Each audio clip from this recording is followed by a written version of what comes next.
Hey guys, Micah from Black Bear Custom Kydex. I have a really quick video for you on a few different projects I've just completed.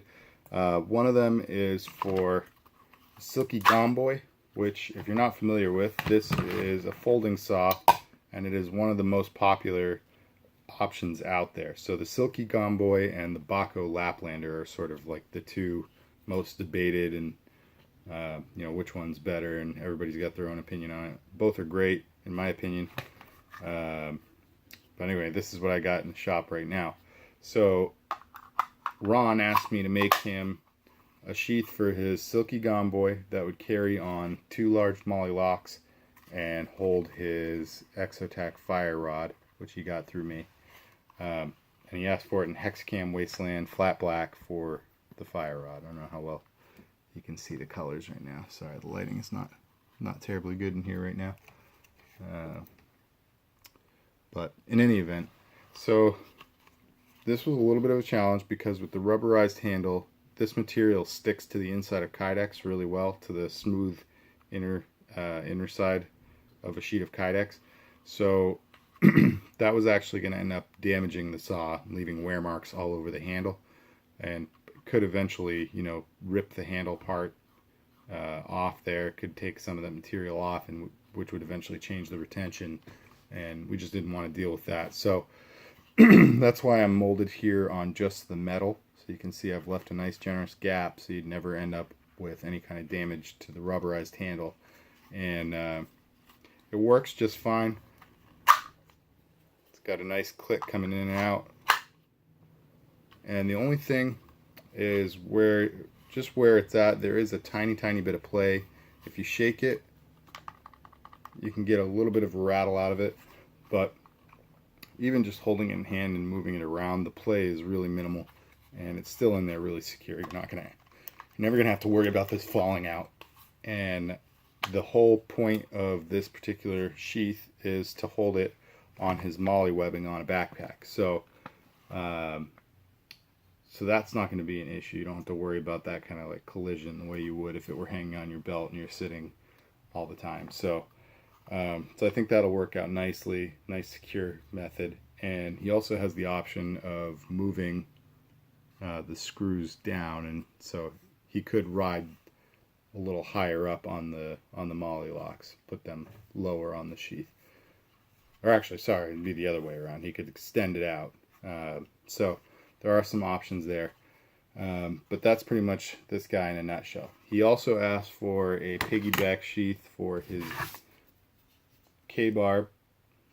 This is a BK-7, and it's got custom handle scales, as you can see, which I pulled mine out here too. I'm working on another sheath for this guy, but so the scales are actually slightly different dimensions. I don't know how well you can see it on here, but the profile, mostly up around the blade transition, is slightly different, and I think I haven't actually tested it out without the blue tape, because that's how you can truly tell if it really works. But I think you could probably get away with doing, molding this and using this, but I don't really like to go with, good enough. I like to make it perfect. So I just, he sent me this. It works really nicely. Anyway, there's that, and the ESEE RB3 or ESEE bush lore, as it's called. So this is the system that he asked for. He wanted Cryptek Typhon for the 2 knives, and he asked for a Lansky LCD02 tactical sharpening rod, an Exotac fire rod, and he sent me his Wowtac A2 angle head flashlight. So these guys are all on there in Cryptek Raid. You can see the difference between the dark Typhon on the knives and the light, slightly lighter colored, more of a grayish Cryptek Raid. So that looks really cool. He wanted this also to carry on molly locks, so I would imagine he'll be using these probably on the same pack, and the spacing should be basically identical for the molly lock setups here. So let's check this one out real quick. One thing, Ron, that I kind of chewed on and debated over what I was going to do was for the Wowtac, you have options. If you if you have it in all the way, it spins freely, it rattles a lot, but I wanted to leave that option on there just in case you wanted to, you know, quickly turn it on and just adjust the angle on it, or have it shine somewhere, depending on where you have it on your pack or your hiking rig or whatever you're doing. That might actually help you out. If you don't want it to be able to freely spin, you can just bring the bottom flush with the Kydex here, because the bottom is the thickest part of this shaft here. So if the bottom is inside the Kydex, then it won't be able to spin freely.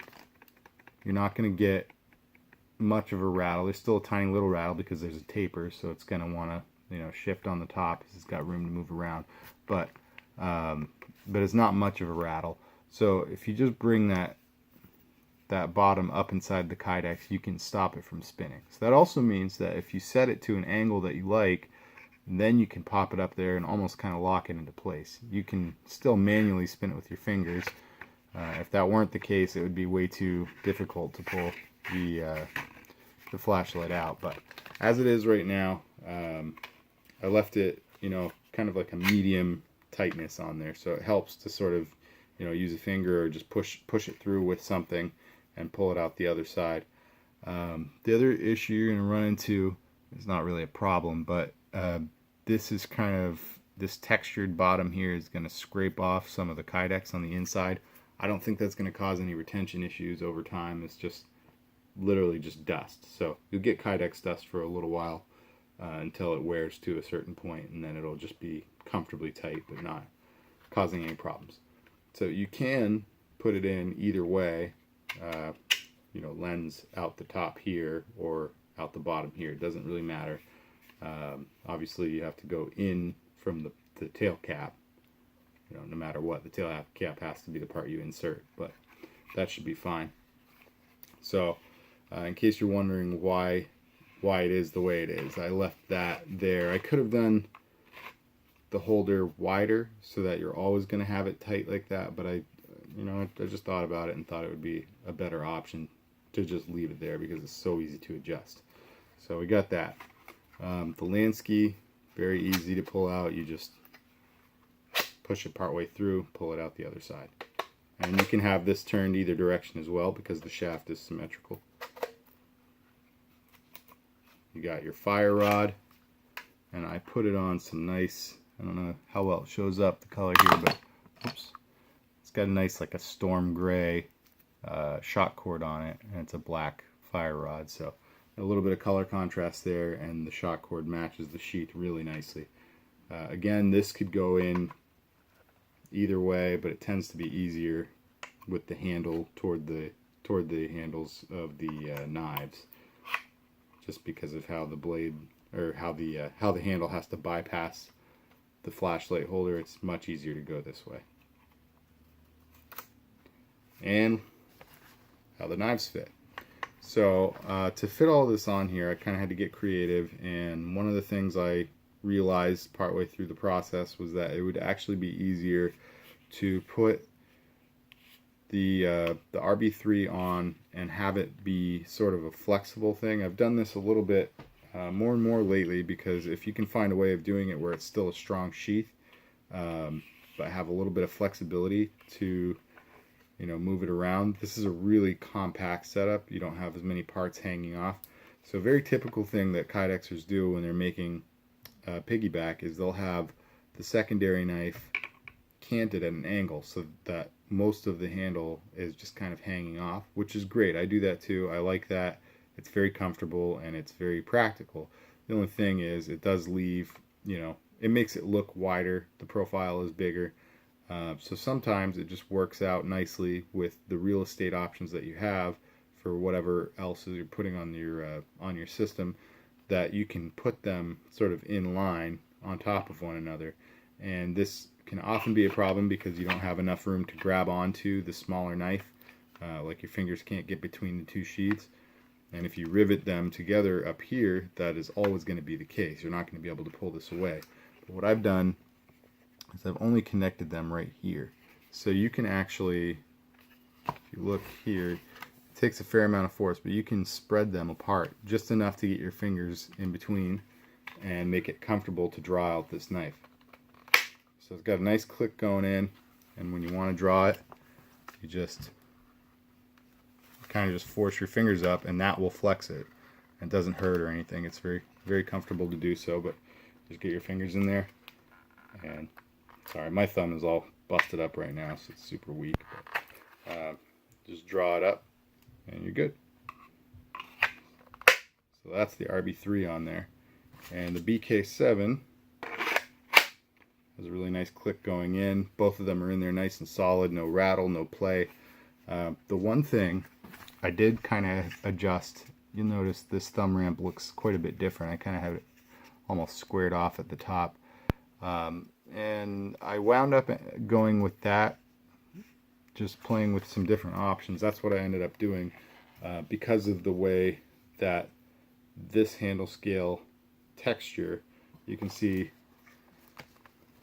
that it's textured versus the original smooth, and just, I don't know what it was, but the way it was interacting, I wanted to leave a little bit extra out on the handle, and this is just kind of how the profile came out. But I thought it looked cool, so I didn't want to round it off. It's more cosmetic than it is functional in this particular case, but I really like that setup. I think it looks nice. And the one thing, Ron, is that this texture does want to grab the Kydex. So instead of being, you know, ballistic the way a lot of sheaths are, where you push and the sheath just kind of slides right off, this one you do have to kind of pull it through because the texture wants to grip it. However, that's just the handle. The blade is not gripping at any point. It's nice. It's a really smooth draw. So, so yeah, just pull it right out, nice and easy. All right, so that's the setup for Ron. These are his two sheaths, and just real quick, a couple other ones that I completed alongside it.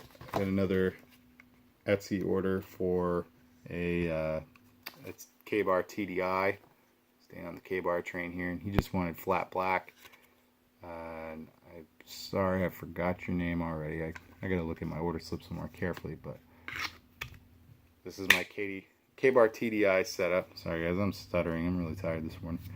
So it's a nice little rig. And I also have, where did it go? Oh, there we go. Got a handmade knife. Nick, I think in California, I want to say. His girlfriend bought him a knife making kit for Christmas, and he made himself a knife and sent it to me for a Kydex sheath. So he just wanted it carry vertical belt carry on a tech lock, and just flat black for the Kydex. So that came out really nice.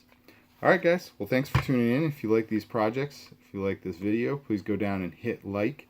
And if you haven't subscribed to my channel already, please do so. Share, comment, let me know what you think of these things, and stay tuned for the next video. God bless.